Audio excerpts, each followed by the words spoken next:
Well, hey everyone, my name is Nathan Jones, and if you're new here, welcome. I like to talk about all things movies, specifically Blu-rays, and today we're talking Hammer. We are finally going to explore the Hammer Volume 3 box set from Indicator, Powerhouse Films. I've been watching as many of these Indicator Hammer box sets as possible, but I've also this year have been collecting a lot of Hammer films, and Hammer films all the way from Scream Factory, Warner Brother Archive Collection, a lot of the other boutique labels, and there's also some standard releases as well. And I've been collecting those, and I'm going to be exploring those as well next once I'm done with all these Indicator box sets. But today we're going to be showcasing Volume 3, which is Blood and Terror, and it has 4 films. It has The Camp on Blood Island, it has Yesterday's Enemy, it has The Stranglers of Bombay, and it has The Terror of the Tongs. Now, each of these films, as you can probably see from this this cover with Christopher Lee as Chung King, who is one of the leaders of the Red Dragon Tong, which is a made-up opium drug lord thing. But anyway, we're going to get into the problematic things that Hammer did during this time. But it's not just Hammer doing this. This happens all over the place. But today we're going to talk about these films. And some of the great qualities of them, and also some of the things that maybe from a modern audience we can kind of learn from. And I really want to celebrate and talk about and discuss the movies individually, one at a time. And so let's actually start off all the way back 1958 with The Camp on Blood Island. All right, so the first film we're going to be talking about is The Camp on Blood Island, which I really love this particular poster art. I like it a lot better than the really powerful poster art that came out right here. That one is a little bit more impactful when it comes to the production and the marketing of it, but this is a really brutal film.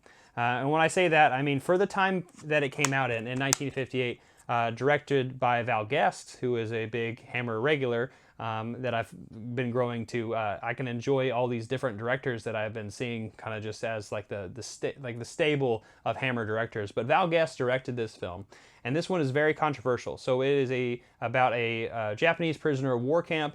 There's these British officers. This is around 1945, so near the end of the war, and this prisoner of war camp does not know that the war has ended. However, somehow through an American officer who comes maybe midway through the film, he wants to relieve this information to the prisoners, and also tell the Japanese, like, hey, it's all done.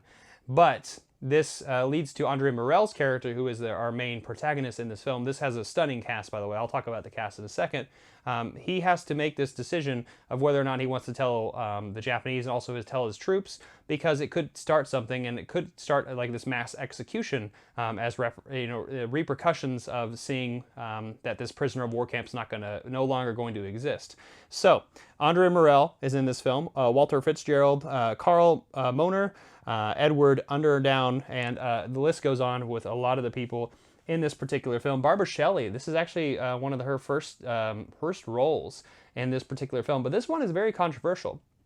Like I said, this came out in 1958, so this actually has a lot of Japanese actors played by British actors. Apparently, and in the film that we're going to be talking about after this one, Yesterday's Enemy, which is actually kind of its brother film, this one had, I guess, a difficult time finding Japanese actors, or just Asian actors in general, because I guess there was a shortage, is what a lot of the bonus features talked about during this time period. But also Hammer, I guess, during this time period had no regards to that, so they wanted to just play these roles. So it's very interesting to see that particular role, and we're going to be coming back to British actors playing these Asian stereotypes, if you will, throughout each of these films. In fact, this whole box set has a lot of that stamp of Orientalism, if you will, but this is focusing on World War II, right? So, and the Japanese in this particular instance. So this movie came out a year after The Bridge on the River Kwai, 1957, and it has a lot of relation to that film, and Andre Morell's in both, actually. But I think it's really interesting to watch this film and see during this time period all of this, there's actually some pretty horrific scenes in this. It's all in black and white, but a lot of the things going on in this film is really just showing you the horrors of war and the horrors of torture, and a lot of Hammer's production side of things. They're definitely trying to showcase what happened to their troops, right, to the British troops, and also seeing the Japanese as the ultimate enemy during this time period. And this was, not that long after, World War II ended. This was, what, 13 years later when this came out, right? So it's very interesting to kind of see that. Another thing I want to talk about before I kind of dive into the special features of this film is it really definitely kind of showcases and understands like the slaughter of war. So it's almost like an anti-war film, if you will. Yesterday's Enemy, the next film in this, I guess, box set, is a little bit better in the anti-war message, but I think this film in particular has a lot of really interesting roles. The cast is really fantastic. I love Andre Morell in it. Like I said, Barbara Shelley, this is one of her first roles for Hammer, and it's a really weird step away from the gothic horror that has just been established from Hammer when they did The Curse of Frankenstein. So I think it's interesting that they were kind of testing the waters during this period.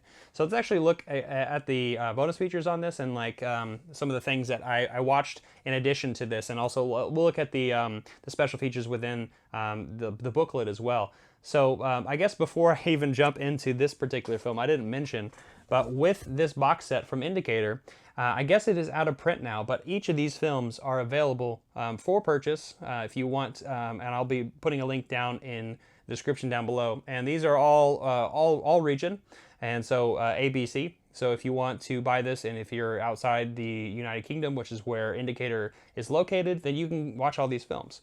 But anyway, back to Camp on Blood Island. This limited edition special features has a high definition remaster, audio commentary with Hammer icon Barbara Shelley, and horror novelist Stephen Laws. I will say, before I jump into any of the other films, the only thing I did not watch was the audio commentary on any of the films, just because that's just an extra film I gotta watch. And eventually someday I might, if I really like the movie, right? And that's okay if I haven't seen every single thing about it.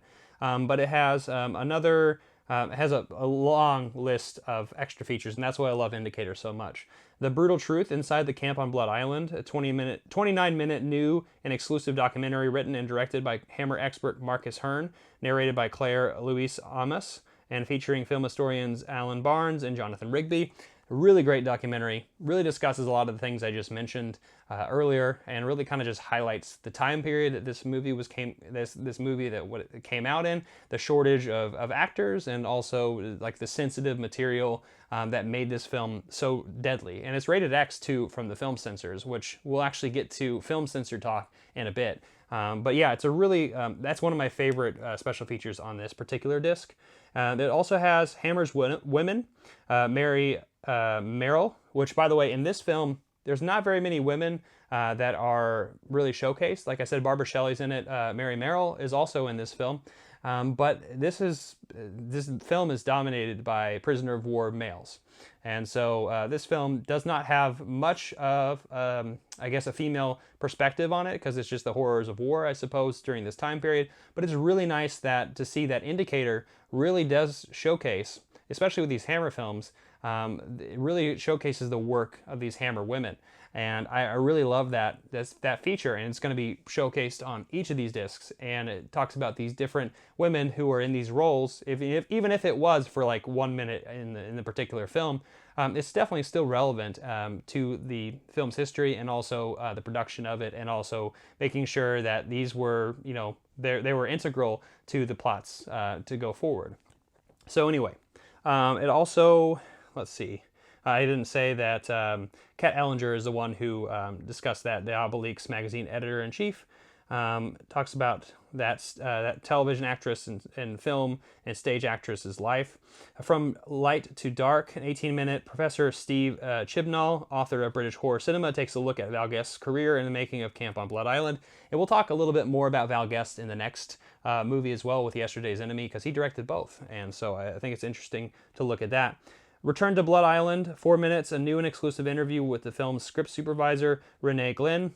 And that was really good. It's only 4 minutes, but it was nice to see that perspective from the script supervisor. And I think it's really interesting to see that particular notion from this original theatrical trailer, image gallery, and then this 40-page book, which I really love.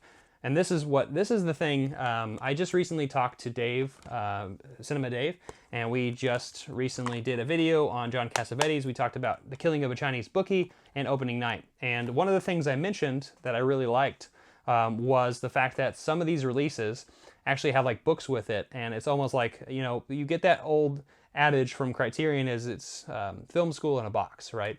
And you know, these boutique labels, they really showcase some of these B movies, these A movies, maybe whatever you want to say. And if you really want to pay attention and study some of these films, these booklets are just a really great tool and a really great lesson to kind of learn a lot of this information. So anyway, it shows you the cast and crew real quick. There's actually one of the brutal, you know, execution scenes performed by a white guy dressed in Japanese drab. It has the Camp on Blood Island. Kim Newman actually did an expose on that and an essay on it. It's really great. Val Guest on Hammer, right there on the Hammer on the Camp on Blood Island. It's like an interview that happened. I want to say, let's see, when did that interview happen? So that one's a really long interview, and this interview happened in 1994 in the Hammer Horror magazine.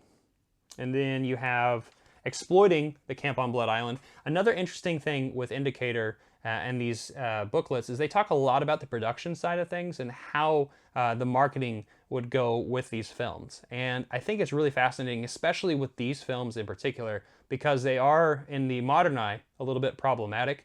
Well, it's not a lot of problematic, if you will. And it's really interesting to see what their advice was to theater chains, and if they're going to do a double bill with things, and making sure that you can, if you're going to see this movie, like what can the theater or what can they can showcase to like promote this film, right? And there's even something in this particular thing that I think is really interesting too.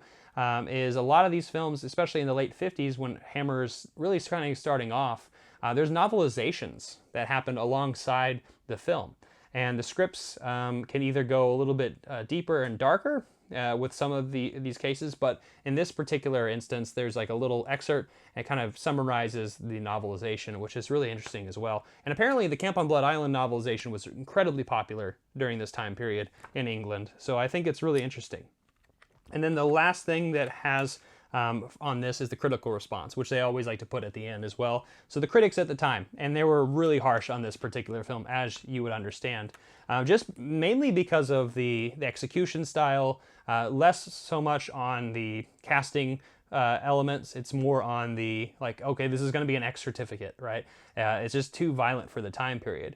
So if we're going to go on from the Camp on Blood Island, we have to talk about Yesterday's Enemy, which is the cousin, or the brother, if you will, of this film.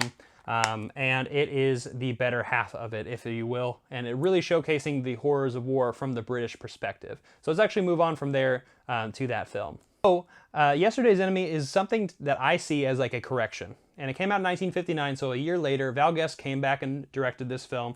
Stanley Baker, Guy Rolfe, Leo McKern, Gordon Jackson, David Oxley, Richard Pascow's in this film, if you've seen The Gorgon. Philip Ahn, who is one of the best performances in this particular film, as we're seeing him as the true villain of the third act, as a Japanese officer. But Yesterday's Enemy really showcases British officers who are going through the jungle. They're in Burma, actually, in this particular film, and they're going through this occupation during the war. And they find this Japanese camp, and they take over the camp. And then one of the the majors, one of the main characters in this, Stanley Baker, actually, his role is he gets so deluded and caught up in this that he orders execution of some of the officers and some of the villagers to pretty much extradite information and try to just, it is a scare tactic where everyone else is saying like, whoa, this is too far. So it's like an anti-war film. And then in the third act of the film, the Japanese kind of counterattack, and it's really interesting.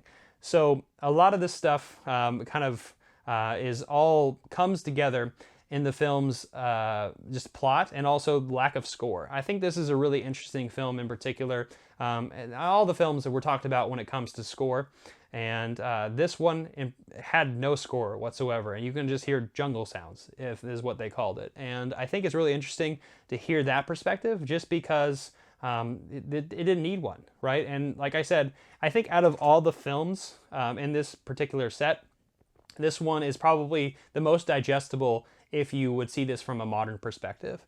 And it really does showcase, like I said, that the horror of war is on both sides. It's not just there's not a good guy and there's not a bad guy. War is an awful thing, right? So let me talk a little bit more about the special features real quick, and then we'll jump on to, we'll go all the way over to India. Like I was saying, there's a lot of controversy on the Camp on Blood Island, but with Yesterday's Enemy, this was a correction.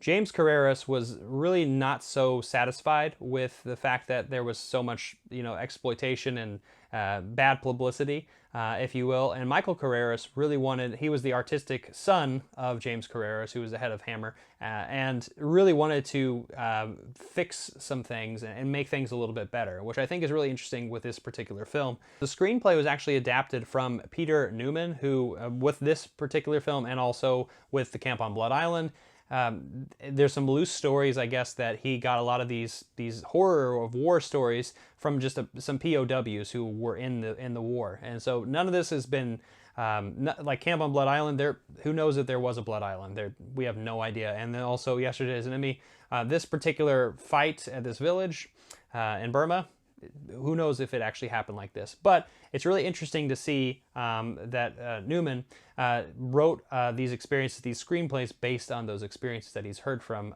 some other friends in prisoner of war camps. Let's actually explore some of the special features on this disc.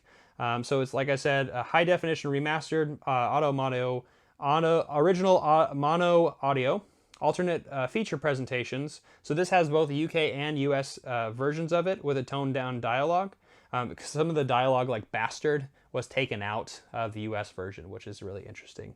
The Guardian interview with Val Guest, which is a 46-minute archival audio recording of the celebrated filmmaker in conversation with Jonathan Rigby, that happened in 2005, which is a great, that's a really great piece on this. It's probably one of the best ones.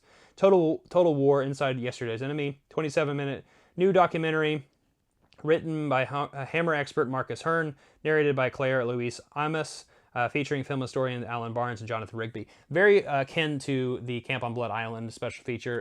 It really talks about a lot of the reparations and changing of the tone of this particular film, because the British audiences, they took this one a little bit harder, because the British are the bad guys, right? And so it's really interesting because seeing that dynamic. And that also has Hammer's Women, Edwina Carroll, critic and author Becky Booth, of the popular Burmese-born actress. So this film actually had less women than Camp on Blood Island. But like I said earlier, I think it's really amazing that Indicator and also Hammer is really just highlighted in these releases, and really kind of showcases these actresses and their film careers, and outside of their film careers, and whether or not they continued to act, right, or do other things. Stephen Laws introduces Yesterday's Enemy, a 9-minute concise appreciation of the acclaimed horror author. Really great introduction to the film itself. New Territory, 13-minute analysis of the film by British film expert Professor Steve Chibnall.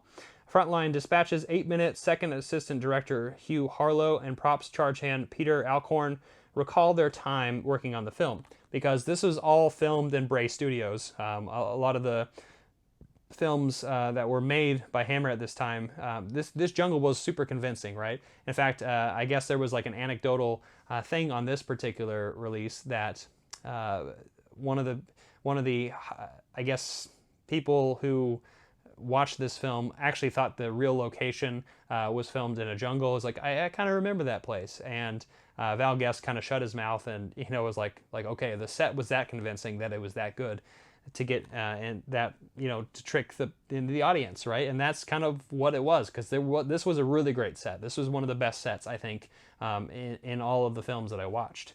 And original theatrical trailer and image gallery, and then the 40-page booklet. So, like I said, this 40-page booklet right here, I don't actually think I showed the alternate cover. of Yesterday's Enemy. It's very similar to the other one right there. But the booklet right here covers the production and the cast and the crew in the film itself. It has Neil Mitchell in 2018 said, "This is Total War, Yesterday's Enemy."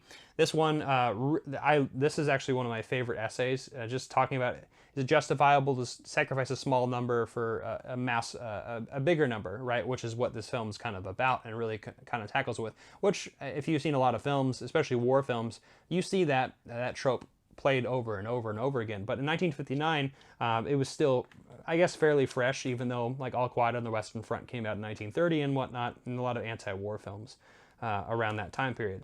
Yesterday's Enemy, an introduction right here. So the publicity with this particular film is Hammer really wanted to make sure the criticism that happened with the Camp on Blood Island was a little bit aimed in a positive direction. So they really wanted to focus on actual prisoner of war, actually people who went through this combat, and they really wanted to get their sense of their experiences, and also, if they watched the film, what they thought of it. So that's what a lot of their production side of it, and they wanted to make sure that people would go see that. Val Guest on Yesterday's Enemy talks about his time working on the film. And then you also have producer Michael Carreras on Yesterday's Enemy. Like I said, Michael and James, his dad, had some scrabbles with this particular film, which is really interesting. Writer Peter Newman on Yesterday's Enemy talks about his time writing it and adapting it. The cast of Yesterday's Enemy, right here. And the cast right here, Guy Rolfe, Stanley Baker, Leo McKern, Jordan Jackson, and Edwina Carroll talk about their time on the film. And then you also have Yesterday's Enemy, the novelization. Just like on the Camp on Blood Island, there was a novelization of this film that was really popular during the time period that this came out in. Critical response at the end. And then about the presentations and special thanks. So this was the Yesterday's Enemy and Camp on Blood Island, which are, like I said, the two films, these war films, these anti-war films that Hammer, during their early time when they were kind of known for these gothic horror films, it was a really interesting time period. But actually, let's move on from here to some films where they would actually film over in India and then China with the same plot, right? Same plot. Okay, so now that we're moving away from the Camp on Blood Island and also Yesterday's Enemy, we're actually going to go to India, same year, 1959. This is directed by Terence Fisher, who is the gothic horror Hammer director, right? He is the Hammer director for the company, and he decides to take on this role, which actually later on, in retrospect, he doesn't really like that much. But nonetheless, we're talking about the Stranglers of Bombay. And the Stranglers of Bombay is about this, this mystical cult of Kali. And Kali is this goddess, who is violent in this particular instance. It's really looking at the British Empire and seeing this colonialism, this mysticism, this Orientalism, if you will, and seeing this perspective and seeing like these are bad gods, and we got to defeat these bad guys because they're doing these awful things. But there's a lot of interesting takeaways from this particular film. So Guy Rolfe is starring in this role, but you also have Alan Cuthbertson, Andrew Cruikshank, George Pastel, who plays our antagonist, who is not necessarily Indian. And then we have Marn Matlin, Jan Holden, Paul Stefano, and we also have Marie Devereaux, who is uncredited in this film, just as a sex symbol. She's just a villainess in this film that doesn't say anything, but it's just there to look really pretty. And it's really interesting to see this film in particular because it's almost like a white savior complex. And Guy Rolfe, who is very likable in the film, and I really do like his performance, is just unconvincing to every one of his officers around him, as the British are occupying India, right, during this time period. And strangely, Indians keep massively disappearing. There's just a massive amount of people who are dying, some British as well, and they're trying to get a hold and understand what's happening. And so Guy Rolfe's character finds this secret cult and realizes that they're the ones who are killing all these people by strangling them, because Kali believes that a spilling of blood, not so good. So let's kill them by suffocating their neck, right? And so Stranglers of Bombay, a lot of fun. But if we see this from a modern perspective, it is a little bit troubling because obviously a lot of the actors are not Indian.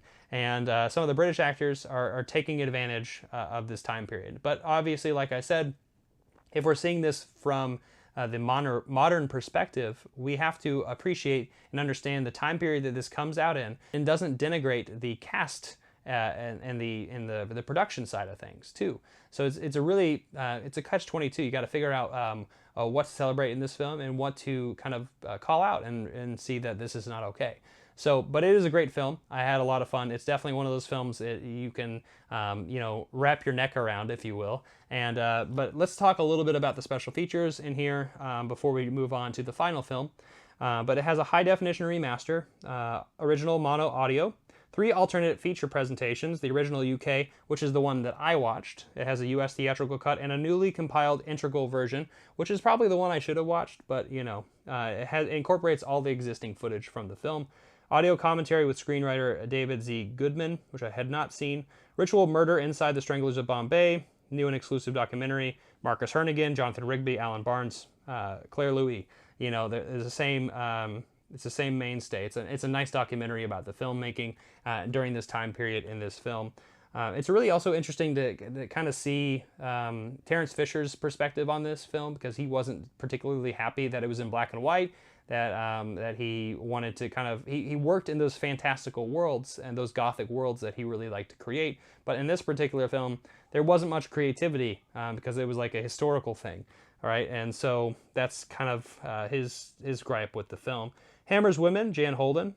She is Dr. Colette Bauman on the popular stage and screen actress, talking about Jan Holden. Jan Holden plays Guy Rolfe's wife in this film. She doesn't really do much. She's just like very helpful and hopeful and a little stereotypical of, colonial women and wives, I suppose, in this particular film. And we also have the Stranglers of Bombay and the Censor. Ex-BBFC examiner Richard Falcon discusses the film's history with the board. So this is interesting. So I didn't think I mentioned with both The Camp on Blood Island and Yesterday's Enemy, those are rated X for the British Film Board. But this one somehow got away with it as a rated A. And so anyone can watch this, or I guess adults can too. But we'll get to Terror of the Tongs, which is another rated X film. But this one was really interesting because it is a film that has some gruesome parts of it. There's like a severed hand in it, and there's a lot of things going on in the movie with some death scenes. And yeah, it got an A certificate, which is really fascinating. So that is a really great special feature on this disc. About the versions, 7 minutes, highlighting the differences between the UK and the US theatrical cuts. It really just shows a side-by-side. It's really fascinating. Musical Orientalism, which I think this is probably the best special feature on this disc, is a new appreciation of James Bernard's score by David Huckvale, author of Hammer's film score and the music avant-garde.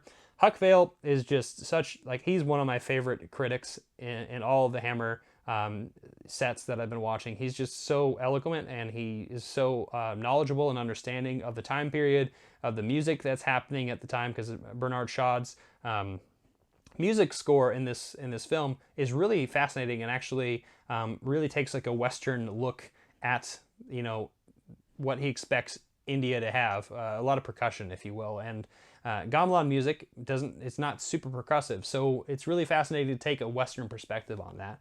And then this music special feature is really, really great to talk about that.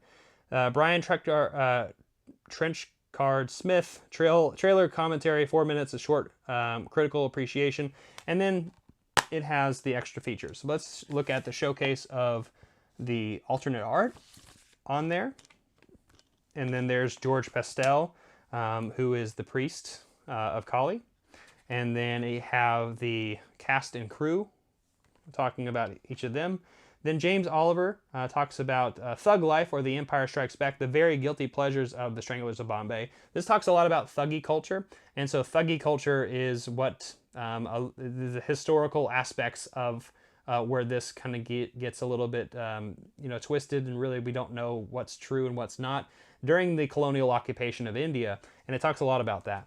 And about this particular mystical cult of Kali, if you will. And then The Curse of Kali, Hammer's Unmade Dracula in India project. So this is really fascinating. So this might be the most, rarest thing in this thing, because it talks a lot about the film that could have been in the mid-70s, so when Hammer was, slowly dissipating.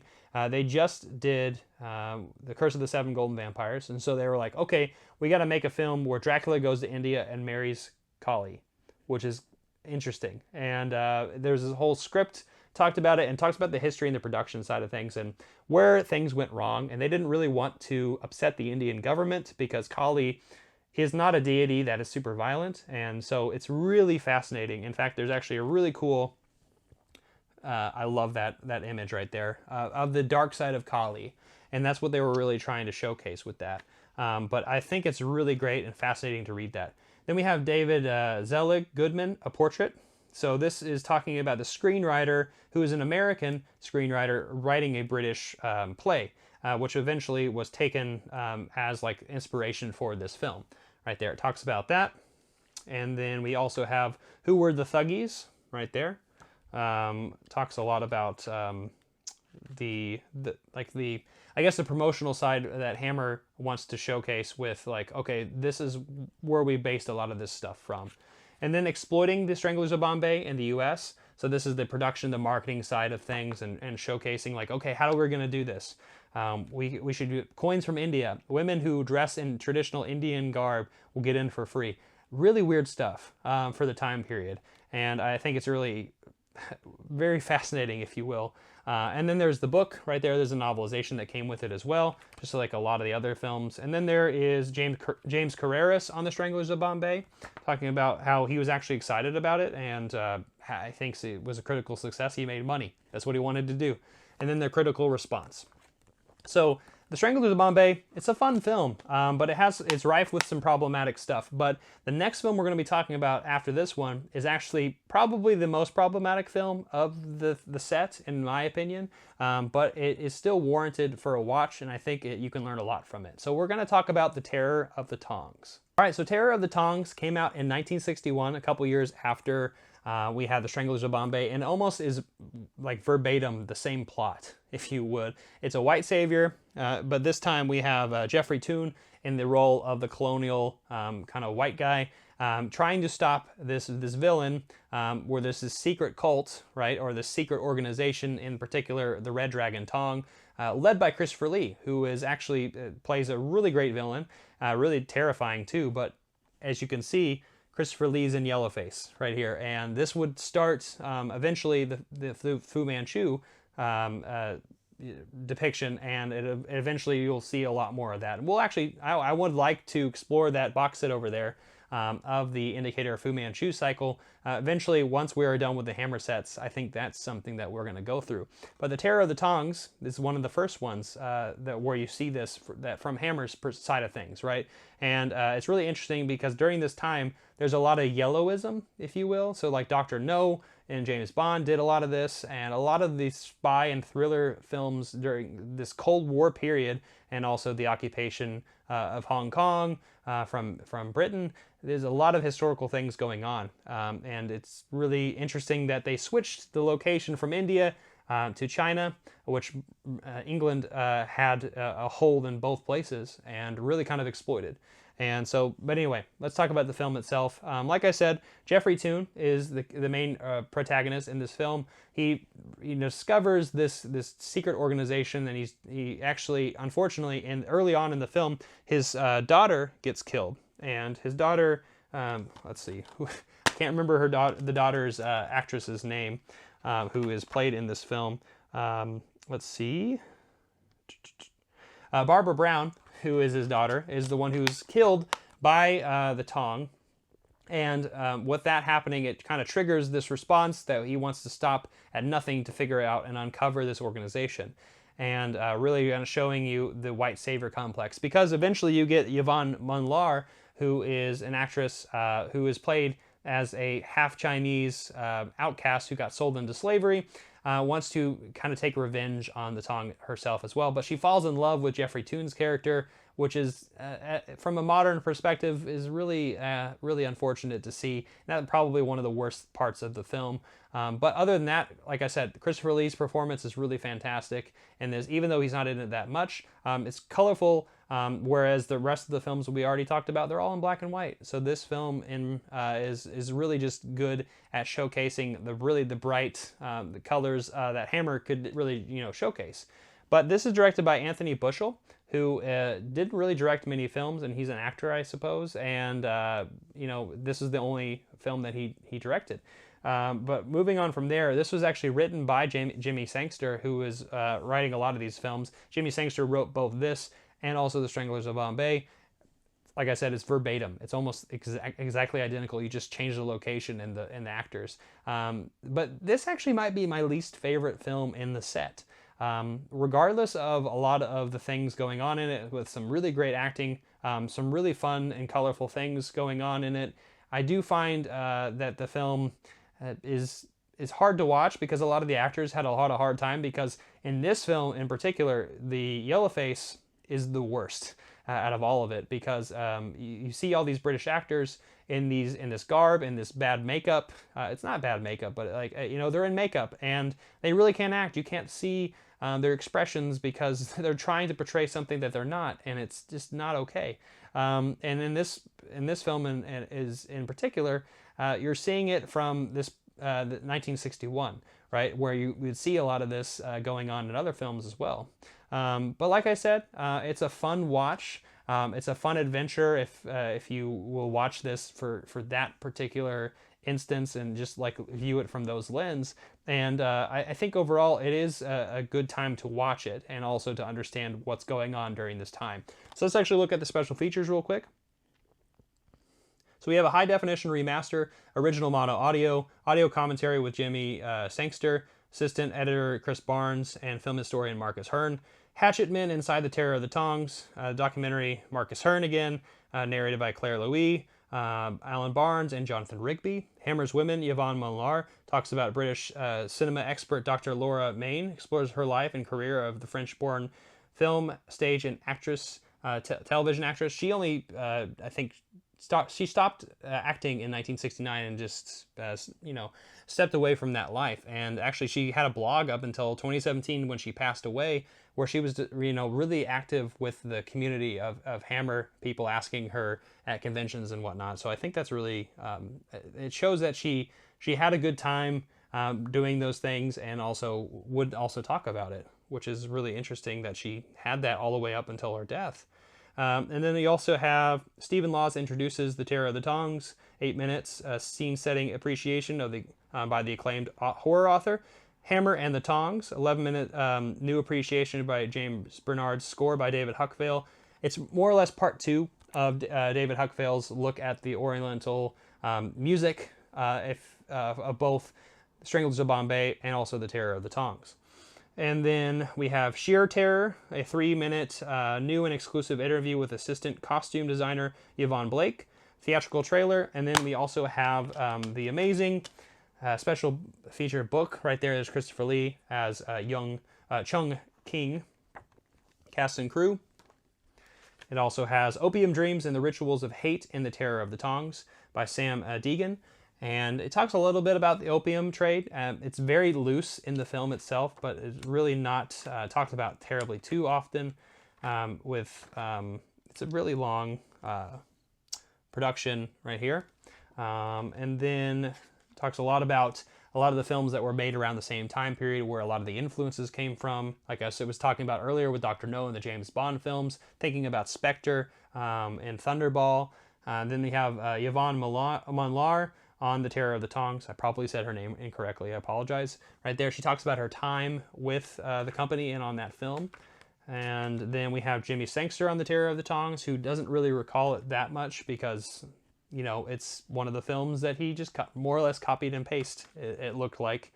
And then we have Exploiting the Terror of the Tongs, which another production side, the marketing side of these films. Oh, goodness gracious. I didn't see this. Columbia's exploitation technique right here offers solution for this tricky competition. Eyes contest block, which belongs to the leader of the Tongs. right there. And there's a pair of eyes. Oh, good God. And then there's the critical response, which this one was definitely not received terribly too well. However, they did talk a lot about some of the actors in this film, like with Christopher Lee having a really great performance. But yeah, other than that, that is this box set. We talked a lot about Hammer Volume 3, Blood and Terror. You know, this box set is a lot of fun, and it also is a cultural lesson. And I think I'm really enjoying this Hammer journey that I'm having right now, and I'm liking that it's blocked in these chunks. And eventually, once I get through these indicator box sets, I can talk about the films in chronological order. But yeah, if any of you have this box set, let me know in the comment section down below. I also want to know if any of you have any of these films, or if you've seen any of the films, and I want to hear your thoughts on it. This is a very long video. I had a lot of love and appreciation for this process, and I really wanted to express it on camera. But anyway, thank you so much for watching. Comment down below, share, hit the notification bell, subscribe, and I'll see you next time. I'm not jonesing around.